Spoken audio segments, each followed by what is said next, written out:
I don't know what the clicker is for. Maybe if we want to I show don't- some I don't pictures. have a slideshow. Yeah, I mean, I do have flashcards. Oh, just, you do? just in case. Okay. I have a feeling, though, once we start talking, they won't be able to get me to No. stop. So that's normally how it goes, especially with people in agriculture, right? That's exactly right. Hey, y'all. Can you say, hey, y'all? Okay. He's got the crowd ready. What am I even doing up here? When you're from the South, it's y'all. So thank you everyone for coming. I'm very excited to be talking with you. The Fireside Chat is really your podcast. I feel like we're the Farm Bureau podcast. And today we're going to be doing it a little bit different because I'm going to be interviewing you today, which I'm very excited about. And I appreciate your time. Yes. So I'm going to assume that everyone here knows exactly who you are. Does everyone know me? But in case they don't know, can you share a little bit about how you got involved in agriculture and how you got involved in the Farm Bureau? Probably got involved in agriculture like most people do, and that's you grew up with a family that your dad was in the farming business and you was his labor force. And most of us, especially my age, grew up that way. And it's really amazing to me how many people that grew up as a child working grew up on a dairy farm. We asked one time how many people in the room at the voting delegate session started their career as a child on a dairy farm, and about 2/3 of them raised their hand. That doesn't happen today because there's not that many of them around anymore, and they're mostly big. But that's where I started. I grew up on a dairy farm, and I thought when I got out of high school I wanted to be in the beef business. But they really couldn't make a living in the beef business, and I continued my father's dairy after he had a massive heart attack, and stayed there 30 years and raised 4 children on that farm. And then what brought you to the Farm Bureau? So during that time, after I bought my dad out, he was unable to work because of his heart attack, and I remember at his breakfast table, and I was real green, and I was talking about couldn't find anybody to help me. Milk inspector was tough on me, regulations, price was bad, and he just looked at me and said, son, if you want to do something about that, you got to get outside your fence rows. And he took me to a Farm Bureau meeting that night because he was a big Farm Bureau board member there in our county and had been there for many, many years. And they elected me young farmer chairman of the Young Farmer Committee in the county that night, and it just kind of kicked me off on a career of being involved in an organization that was working on things that was way bigger than I was. Thank you for sharing that. So one topic we are going to be talking about today is mental health, which I know is very important to you. And I also know that there are no farmer and ranchers here that got into the business because it's easy. It's a very hard job, and it can be really isolating. And I'm curious when you started to feel like mental health was something that the Farm Bureau needed to be talking about more. Well, actually, I grew up in a generation where you're supposed to be tough and be able to handle anything. If you had a piece of barbed wire or duct tape, you could fix it. And you just didn't really talk about your feelings. But when I became president of the American Farm Bureau, and I was exposed to what everybody was going through all across the country and so many different things, any commodity. And one day I had an employee come in and says, will you pray with me? Because everyone knows I'm a praying man. And I said, sure, so what are we going to pray about? And they said, well, one of my families back home in my state lost their father this week. And I said, so what happened? And they said, well, they went to church that morning, came home for Sunday lunch. They were sitting around planning for the week and talking about the difficulties they were having financially. And 5 o'clock that afternoon, their dad took his life. And we prayed about that. And I got to thinking about it after my employee left. I said, being the largest farm organization in the state, 6 million members across this country, there is a lot of people out there that's going through that same stress. And we are a Farm Bureau family, and we ought to be doing something to help those people that's going through that difficult time. So we started what's now known as the Farm State of Mind website. We run a nationwide coalition that It creates a website that gives resources to farmers and ranchers wherever they might be in several different ways. It may just be a phone number. It may be somebody they can talk to peer-to-peer that's going through a same kind of situation, and they can even get free counseling 24 hours a day, 7 days a week if they're a farmer in America. And I know in my heart that we have saved lives through that program, and it makes me feel real good that even though it's not around policy, and that's what we were developed on, we're still doing things outside the rim of our core mission to really help farmers and ranchers across this country. Thank you so much for that, because I do think the Farmer's State of Mind really has made a difference, because I don't think someone in agriculture is just going to go talk to a normal therapist. I think it would be really rare that you find that. So having the Farmer's State of Mind and knowing that these are people in my community that I can talk to that can relate, I think that that does really open a door for people in agriculture. And I'm really thankful that the Farm Bureau has that. As a leader of the Farm Bureau, is there anything that you tell people in agriculture, to do to help them kind of reset or find other ways to kind of like take care of themselves during these hard times? Well, farming's a lonely business in a lot of cases. A lot of farming and ranching goes on in very desolate places, away from the public and away from their families, and spend all day out there. And I spent days after days after days just with cattle. And they don't really talk back. That's kind of why I like them so much. But it's easy to get down. I mean, I remember I used to milk every Sunday morning, and I would think, oh my God, I'm the only person in this world that's working at 3 o'clock on Sunday morning. Everybody else is asleep. Until I took this job and I had to go to the airport on 3 o'clock, and I realized everybody else was working then too, in the traffic. But to find that way to find some relief for me, is to really just slow down, take a deep breath, and go be with a friend or go be with a family member and try to do something outside the rim of what's bringing that stress on you. And right now for me and Jennifer is we'll harness up our horses and hook them to the wagon and take a ride in the wagon. Most relaxing thing I've ever done, if the horses are behaving, of course. But it is a relaxing thing. You got to find that one thing that you find relief from. Some people find it in reading. I also find it in going to church. I love to listen to a great preacher that teaches me something about the Bible. And surprisingly enough, if you take me what I call a picture show, my kids laughed at me. Everyone else calls it the movies, but I go to a picture show, and I can escape if I can find a decent movie that's worth watching. So you just got to do something that takes you away from that stress factor just for a short period of time to rejuvenate yourself. But really and truly, to me, when I really went through a difficult time after I lost my wife of 40 years, I didn't know it was fixing to happen, but it was actually opening up and sharing my feelings with someone else. And he was a total stranger.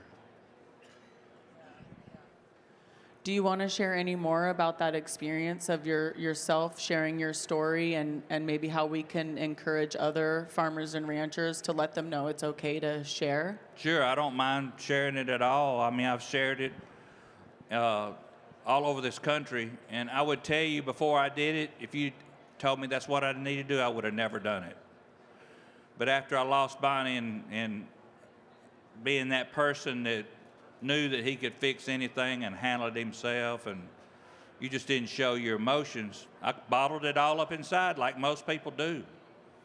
And you bottle it up in your side. You talking about 40 years of spending something with a woman that loved you and you loved her, and we raised 4 children. I mean, it was like somebody disconnected you from life. And it just builds up in your system like a pressure cooker. And one day I had went back to work. I wasn't really able to do my job like I should be able to do it. It stayed on my mind all day long. I couldn't shake that feeling of just being empty inside. And this reporter wanted to do a podcast with me. And I was sitting there doing that podcast, and he said something to me, and I don't even know what it was, but it referenced my loss of my wife, and I exploded like that pressure cooker popped off. And everything inside of me that had built up for 2 months was boiling out on camera. I cried, and I said everything that was hurting inside of me. From that moment on, I started healing. I actually got to see that reporter about a month ago, and I hugged his neck and thanked him, and I says, "You allowed my God to use you to heal me." To heal me. But if I had not have went through that or had that opportunity to share with someone, I don't know where I'd have been. I don't think I would have hurt myself, but I sure wouldn't have been a happy person, and I sure wouldn't have been able to done my job in the right way. That day is when I started healing, because I let it out, I shared it with someone else, and you found out along the road that God has another plan for you. You just might not know what it is for a while, and it's amazing how it reveals itself. And mine revealed itself in another wonderful woman that lost her husband to cancer, and we were able to share our feelings together and develop a great love and relationship together. And we know that at this stage of our lives, we're supposed to be together, and we know that Bill and Bonnie are smiling in heaven down on us today because we are here helping each other in this stage of our life. Thank you for sharing that. I think that being someone in the position that you're in and showing people that it's okay to open up and that that's really healthy for you, I think that's really, really powerful, in hopefully a way that you know now, but maybe when you first started opening up, you didn't realize how powerful it was going to be. So I think a lot of us are really appreciative to someone like you that is willing to open up. What do you feel are some signs of burnout and stress that people in the agriculture industry need to recognize? That, I think all of us here know when you're in farming and ranching, you have the mentality that you got to push through. It doesn't matter what's happening. You're working 365 days a year. You just push through it. But the reality is you do need to be able to recognize when you need to take a break. Do you have any advice there where people just kind of need to be like, no, it's okay. Yeah. Like the farm will be okay if I take a minute break, Well, we know those times when you're so frustrated, everything you touch that day doesn't go right. The tire's flat, someone didn't show up for work, the cow's sick. I mean, you know that day. And you finally get to the end of the day where it's so emotional that you just can't hardly handle it. And you end up throwing things and kicking things. And I don't do that as bad now as an older farmer, but as a young farmer, it was very difficult and even more emotional because you just felt like I ought to get through this. You just got to step back. And the saying that I use all over this country because of my experience is, it's okay not to be okay. Don't be ashamed of it. There's nothing, you should not hide it. Yeah. It's okay not to be okay, but it's not okay to hold it inside and not talk about it. You have to talk about it. It may just be to a friend. It may be to a total stranger, but you have to talk about it. A lot of times people will remove themselves. Sometimes you'll see that frustration in them, and when they're working with cattle or mechanicking on a tractor, you'll see them get really frustrated. You know that they're stressed out when they start doing that. But when they start pulling themselves away from their family or their church and kind of removing themselves from society, you better be watching out and watching them close because they are in need of somebody sitting down and talking to them. There's a terrible stigma that it's a weakness to show your feelings. And I totally disagree with that. Now, before I went through this experience, I would have agreed with you. We're a farmer. We can fix it. We can handle it. Don't ask me. We don't talk about our feelings. Totally was wrong all my life until I discovered you got to talk about it. You got to talk about it. Yeah. And our farm state of mind gives you someone that you may not want to talk to somebody you know. I mean, if you live in a town of 300 people and you go to see a doctor about this, or you go talk to your pastor and somebody sees your car in front or truck in front of his church at 2 o'clock on a Tuesday afternoon, everybody's going to be talking about what's wrong with him. None of us want that. That's why the Farm State of Mind website works. You can get 24-hour-a-day counseling, you get 24-hour-a-day peer-to-peer conversations with someone else, and it's all confidential, and it's someone that you can share your feelings with. Yeah, and you can correct me if I'm wrong, but I think also if you are someone that has a family member in need, you yourself could also call the Farm State of Mind to look for some guidance on helping that family member as well, right? If they're not quite willing to go there themselves, you can reach out and kind of be like, what can I do to help this person? You're exactly right. But it's like a lot of things. The person that's going through has got to admit they're going through something first. Yeah. But yes, we should be, and we owe it to our friends and neighbors and our family members to watch out for each other and to look for those resources if we think it's going for a difficult time. Yeah.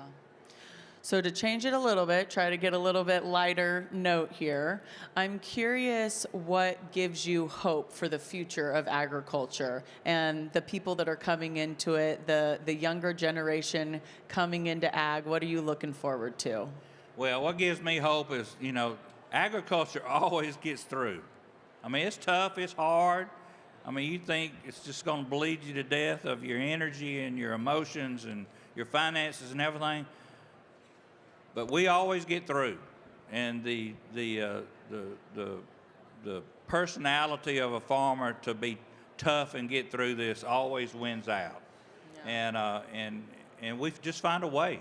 I mean, I tell a lot of people I grow chickens because it ain't because I like growing chickens. It's just the diversification that made my farm work. And I never dreamed that I'd be doing it 38 years now.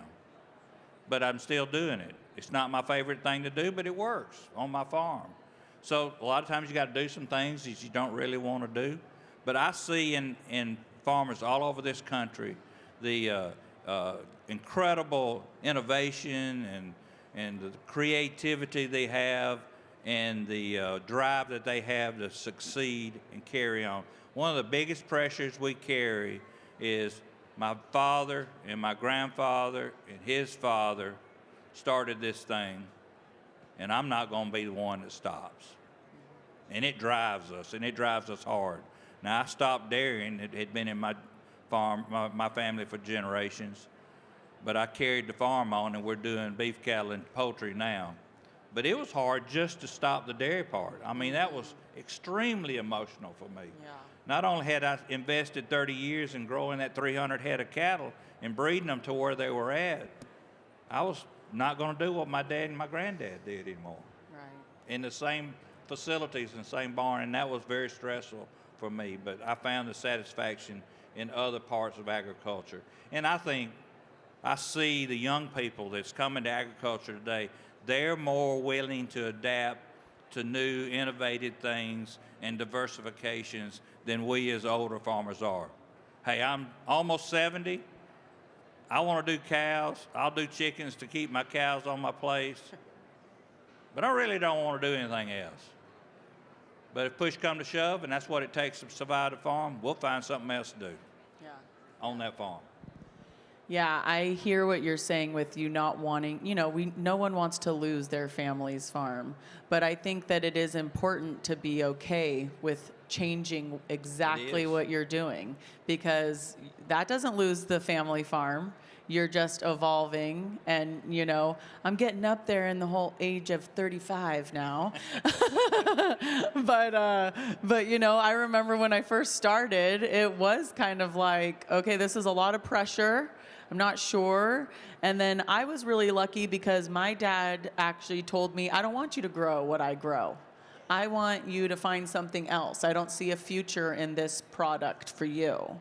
And I think that is important to, as this next generation comes in, to let them change and kind of find their own path, I see some of the most successful young people in agriculture today where their mom and dad made them go work somewhere else for 2 or 3 years to get some experience and really find out what part of agriculture they want to be part of, and then come back to the farm. They're the happiest, they're the most successful, because they bring that understanding of there's other people going through this, or there's different types of agriculture I can do on my place.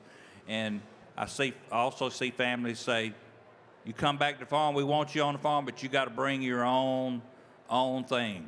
Yeah. Well, you're either going to market what we're selling, or you're going to further produce it, or process it, or you're going to be doing some other type of agriculture like you're doing. And I see a lot of successful young people, and they are more willing to do that than the farmer my age is. Yeah. So my hat's off to your dad to recognizing that, and my hat's off to you for stepping up to the plate and finding that other diversity that helps you be part of that farm. And we're proud to have you as a farmer. Oh, thank you. What he never expected was me to start carrying around a GoPro and trying to put him on YouTube.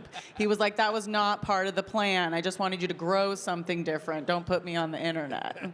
But, you know, he told me to do something different. So what would you say to the young farmers and ranchers out there that are trying, you know, to start their own operation or move up in the world of agriculture? Do you have any encouraging words for them? Because, you know, I know that there are some crops right now that are doing well that haven't done well for 50 years. And then there are other crops that this isn't a good year for them. And, you know, sometimes when you're starting new and then you see your crops not doing well, that can be a tough start. Yeah.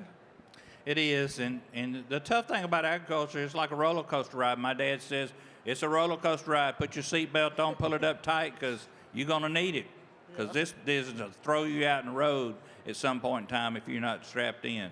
And there's no guarantee that any commodity or any part of agriculture can assure you a future there. You got to be willing to take a risk, but you got to do it smart. No risk, no gain. Mm-hmm. I mean, that's just the way it is. Yeah. Everything I did, it was a risk to it. Was all of them successful? No, they weren't all successful. And you surely don't put all the eggs in one basket. Yeah. You just can't do it. Not anymore. Yeah. You can't do it. And a lot of people have done that over the years and been successful, but you just can't do that anymore. Yeah. But I tell young people, if you really love it and you have a passion and you don't mind working, because you're not going to do it from 8 to 5 and go spend the weekend somewhere else. It just doesn't work. Agriculture doesn't work on those terms. No. We work until it gets done, and if we don't get done, we pick it up in the morning and start again. Yeah. And that's just the way it is. A lot of young people don't want to take on that lifestyle, and they definitely have problems with a new spouse wanting to accept that type of lifestyle. But that's just what agriculture is. It's not a job. It's not an 8 to 5 job. It's a way of life, and it takes hard work, grit, and a lot of patience too. Yeah, it does. All right, we're going to finish up with some rapid fire questions with just 1 or 2 words for an answer, okay? Just for fun. Okay, are you early morning or late night? Early morning. Yeah. My daughter's sitting here like giving me the big eyes. Too early probably for her. for her. Because she knows she's not an early morning. Okay, coffee or tea? Depends on what time of the day it is, but tea. Tea? Okay. 1 word that describes farmers. Hard working. Your first job in ag. Feeding baby calves.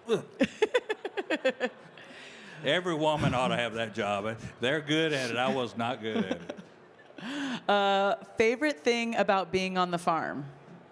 Got to keep it short. The land. Nice one. When things get overwhelming, what do you do to reset? I know you answered that a little bit already. Yeah, I spend time with my wife and our animals. And one thing you wish everyone knew about farmers and ranchers?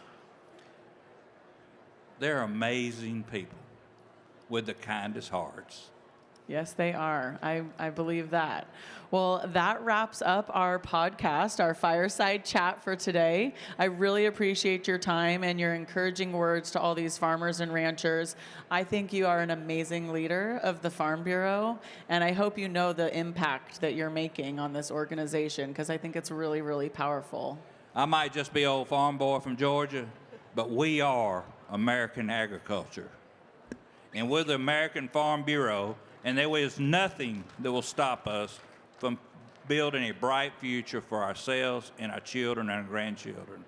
this country and this world cannot operate and move forward without what we do each and every day. That's why agriculture has a bright future.